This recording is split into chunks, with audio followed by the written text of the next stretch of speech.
So, folks, welcome to yet another episode of Rumble. I've had all kinds of guests on my show. Here's one more variation on the central theme of English-speaking people.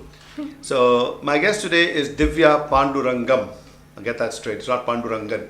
And she is a wedding planner, among other things. So, welcome to the show, Divya. Thank you, Madhav. All right, I know wedding planners. We've seen movies about wedding planners, about brides who go crazy on their wedding day and all that. So, when did you get into this?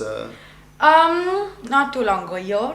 Okay. Year and a half. We've always been doing small theme parties for weddings, like the tinier parties they have before the wedding. Okay. And after the wedding, and like the bachelor and stuff like that, like more theme parties. And then slowly they decided to give us the entire wedding because they like the kind of work and stuff like that. Okay. I mean, is it demanding in the sense very, very tough?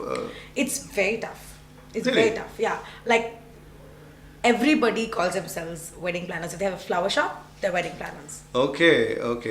So, one fundamental thing I'll get out of the way. Is it more complex to do a Christian wedding or a Hindu wedding? It depends on people's mindsets and the family. It's not really the... So, where is the question of something being more elaborate? What is the area where elaborateness comes Okay, in? so there are some brides who will want to do, bride and groom, or the family would want to do like a week long of festivals and, different things. So they want to Just decide to blow up money. Yeah, exactly. Yeah. And you love that? Yeah, I love that. Okay. No, but it's awesome because it's once in a lifetime and you... Hopefully. Yeah, if you do it that big, you might as well have it once in a lifetime. But it's lovely that they're so interested in everything now. Before it would just be the family saying, okay, or a mandap, or a malipu, that's it, right? There's nothing more to this. Lotus, malipu and rose. What has brought about that change? I'm thinking that a lot of movies mostly. Like if you look at the Karan Johar movies, everyone wants a wedding like a Karan Johar movie. But a couple wouldn't be worried about a Karan Johar movie. But how did it get into Tamil Nadu also? Because everybody I know watches, it happens in Kerala, but... like everyone watches Hindi movies here as well. It's not like only a Tamil audience or only a Hindi audience. They do watch a Karan Johar movie just for the heck of the whole drama, and it's fun. Right. It's like a chick flick. Yeah. No, and like with all the Bollywood and everything, and the the dancing. and everybody's looking so pretty and everything. So who's the actual one who drives the wedding? Is it the groom, the bride, the parents, the in-laws? Mostly the interested family members, more than the bride and groom. Very rarely the bride and groom. Oh, is that so? In a more liberal family, bride and groom. Okay. Otherwise, groom not so much because groom doesn't care usually. He's like, okay, give me something to wear, I'll be there. Don't ask me questions. Okay. I'll just be there. So the bride's more like which flowers, where are you importing them from, when are they landing, what you're doing, where to put which flower, which wood to use, everything. You know, like every detail. So what would go into a church wedding, for example? See, basically, a church wedding is very simple. Like the family knows that they're getting married in the church. You do the aisle up. You do like the sides of the aisle. You want to give the walls, maybe. The walls. You can hang stuff from churches because they have the hooks all over. There are already made for this. Yeah, it's already made. So it depends on the church also. Okay. Depending on which church has. How grand the church is.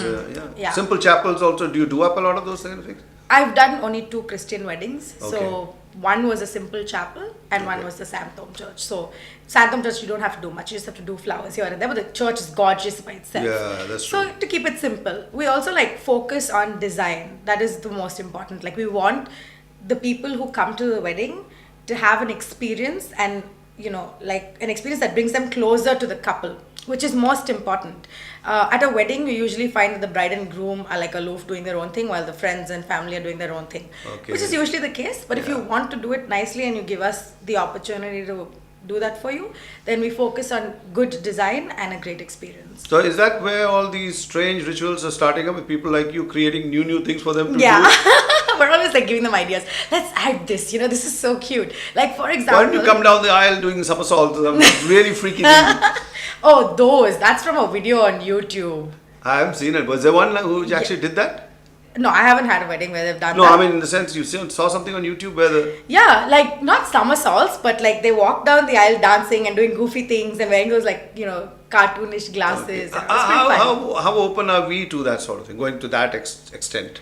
They wouldn't probably do it at the church, but they could do a mock version of it at like the reception. If they're doing a beach house reception or a resort reception, then they have the opportunity to do stuff. And all this must be running into a pretty package. I mean, a lot of money. You wish they'd spend more, I know, but even otherwise.